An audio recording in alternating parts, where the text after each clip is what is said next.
વડોદરા મહાનગરપાલિકાના ચૂંટણી પ્રચારના થયા શ્રી ગણેશ. ગૃહ રાજ્યમંત્રી અને વડોદરાના પ્રભારી મંત્રી હર્ષ સંઘવી તમામ 76 ઉમેદવારોને મળ્યા રૂબરૂ. પાલિકામાં ઉમેદવારો સાથે હર્ષ સંઘવીએ ભાજપની પંચનિષ્ઠાની શપથ લીધી.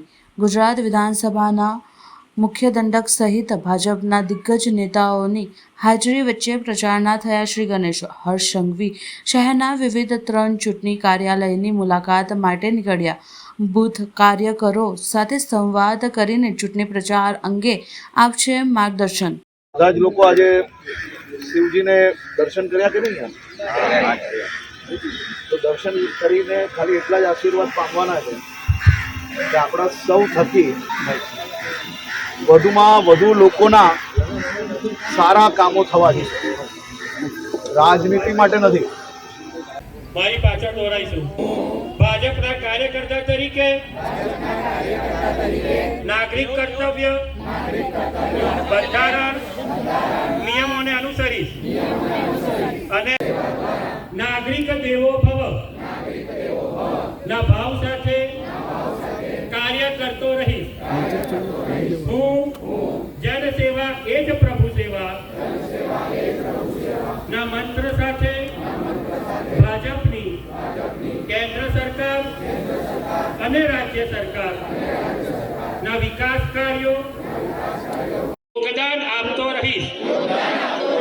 હું ભાજપ અને રાજ્ય સરકાર ના વિકાસ કાર્યો અને ભાજપની પંચનિષ્ઠા તત્પર રહીશ.